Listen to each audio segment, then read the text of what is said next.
Morning. It's Harvey Jackson. We're just going to go through some of the news. The main news item related to the Canadian canola is the palm oil and the soybean oil. Palm oil is faltering with the soybean oil futures. Um, a couple of different articles here stating just different ways here. Palm oil on mixed on trading rival oils, and it's also with the crude oil prices going down as well. So as you can see here, we are basically consolidating a little wee bit here, but still on the upward trend line and trading right at 78.6 retracement value, which would be important to continue to trade. But remember, the 78.6 retracement value is a very volatile retracement value, so you can get lots of volatility in the market. What we'd like to see is higher highs from this previous high over here, which would be breaking through above this 100%. Chicago soybeans may stabilize around the $9.71 and a quarter. That's currently where I took the snapshot. It's actually right there at that value at the moment. But as we can see, some strength is being lost in both the relative strength index and the RSI stochastics as well. But need to hold this 951 kind of a retracement value.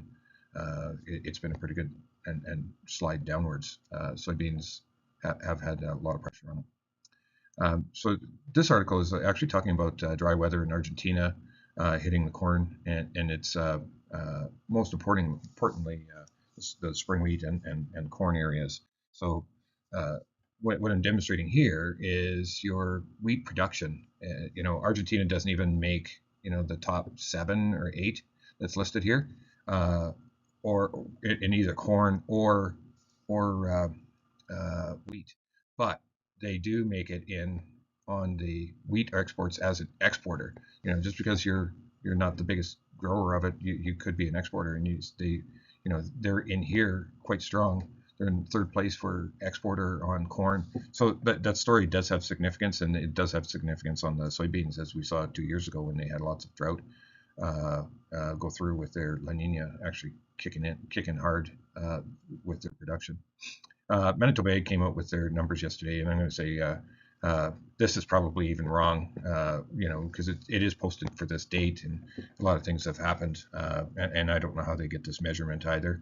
But not to put any fault on what they see when they're driving by or walking in these fields, but here I'm just going to poke a little bit more at this. Is they've got averages ranging from 30 to 45. Like, holy shit! Like, pick a number. So the median is actually 37 and a half bushels to the acre. So the median between 30 and 45. And then the Manitoba Cooperator came out with an article last night, and they said 41. So where did they get that number? I have no idea. So let's just get through the main weather items that I'm talking about. So you've got some significant weather events in here. It's a red flag warning. There's winter storm warnings over here, but it's still, and they've got like wind advisories and stuff like that as well. So the main thing that I would say is that they've got lots of weather and lots of different things that are happening in the U.S. So I'm just going to shift over to where the soybean production is here. As you can see, Brazilian soybean production from the previous map is right there, and moisture is hitting. Here's your Argentina wheat production, and the reason I'm picking wheat is more significant for the Western Canadian farmer.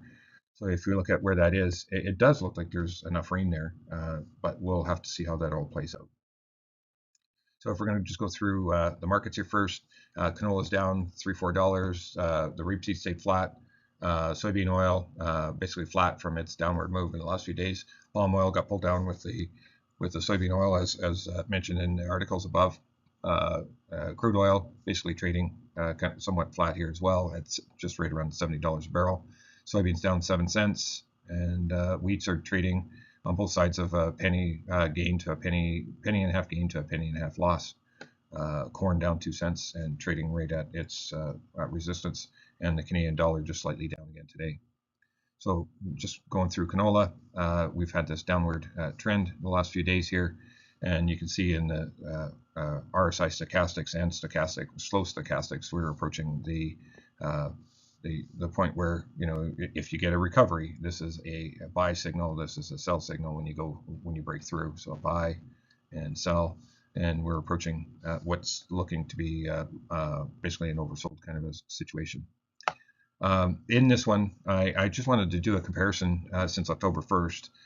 The canola priced in US dollars is actually decreased by almost 2.5%, where canola priced in Canadian dollars since October is basically flat. It's only down by 0.8%, where we've seen the European rapeseed actually trade up 5.7%. So just understanding this relationship with our Canadian dollar is actually it might be supporting the canola more than it has in the past. So you got like a 2.5% or 1.5 to 1.7% increase in price that we've seen is related to the US dollar. So just keep that in mind. Our falling Canadian dollar has actually had some impact on that. Rapeseed, we've got this upward trend still holding, but a little bit of faltering going on at the top here, basically going sideways here. And here we can see the Canadianized European price. So Europe priced in Canadian dollars is $141 more expensive than the Canadian canola. Palm oil, I mentioned earlier, faltering, but I didn't show this. So it's starting to break, starting to downward trend on its some of the technical indicators.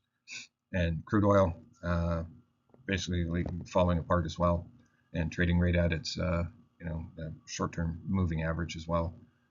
We'll see how that actually kind of continues.